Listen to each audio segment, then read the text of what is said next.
बहुत समय पहले की बात है। एक घने जंगल में कौवों और चिड़ियों का बसेरा था। जंगल हरा भरा और फल फूलों से भरा हुआ था। वहाँ एक बड़ी सी नदी भी बहती थी, जिससे जंगल के सारे जीव जंतु अपनी प्यास बुझाते थे। इस जंगल में एक बहुत ही चतुर और चालाक कौवा रहता था, जिसका नाम कालू था। कालू की दोस्त एक सुंदर चिड़िया थी, जिसका नाम चंपा था। दोनों अच्छे मित्र थे और साथ में खेलते, भोजन करते और बातें करते थे। कौवा और चिड़िया दोनों की स्वभाव में काफी अंतर था।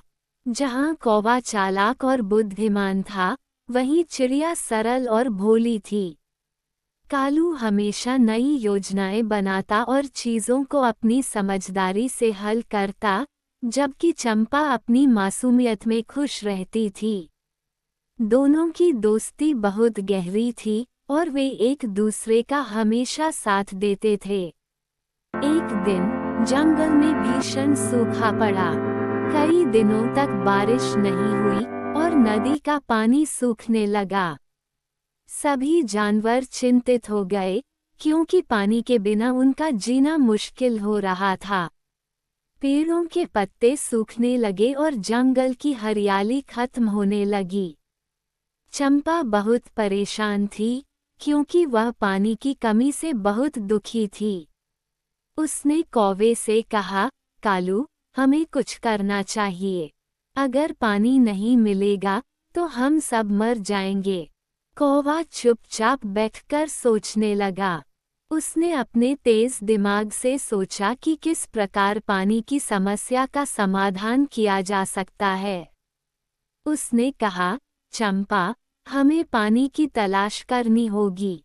इस जंगल में कहीं न कहीं पानी अवश्य होगा, हमें बस उसे ढूंढना होगा।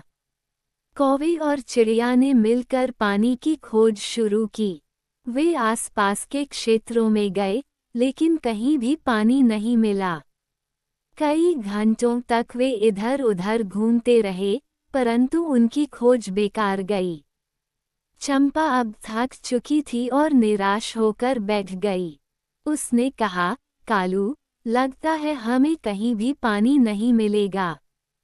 हम सबको अब इस सूखे का सामना करना होगा।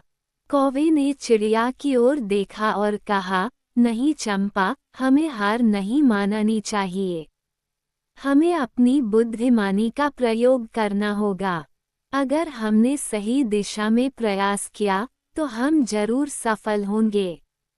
कौवे की ये बातें सुनकर चंपा को फिर से हिम्मत मिली। दोनों ने फिर से पानी की खोज शुरू की। कुछ देर बाद कौवे की नज़र एक पुराने घड़े पर पड़ी, जो आधा मिट्टी में धंसा हुआ था।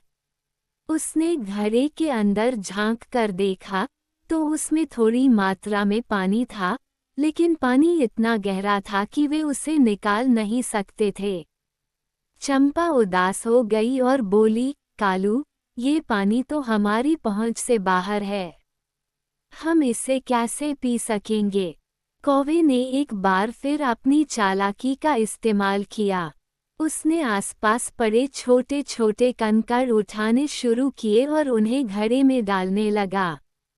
चंपा ने हैरान होकर पूछा, तुम ये क्या कर रहे हो? कौवे ने समझाते हुए कहा, जब हम घड़े में कंकड़ डालेंगे, तो पानी ऊपर आ जाएगा और फिर हम उसे पी सकेंगे। यह एक पुरानी तरकीब है, जिससे हम अपनी प्यास बुझा सकते हैं। चंपा को कौवे की बात समझ में आ गई। उसने भी कौवे के साथ मिलकर कंकड़ डालने शुरू किए। धीरे धीरे पानी ऊपर आने लगा। कुछ ही समय बाद पानी इतना ऊपर आ गया कि कौवा और चिड़िया अपनी चोंच से उसे पी सकते थे। दोनों ने अपनी प्यास बुझाई और राहत की सांस ली। चंपा ने खुशी खुशी कौवे से कहा, कालू, तुम कितने चतुर हो। अगर तुम्हारी बुद्धिमानी न होती, तो हम शायद कभी पानी नहीं ढूंढ पाते। कौवे ने मुस्कराते हुए कहा, धैर्य और समझदारी से ही हर समस्या का समाधान निकलता है।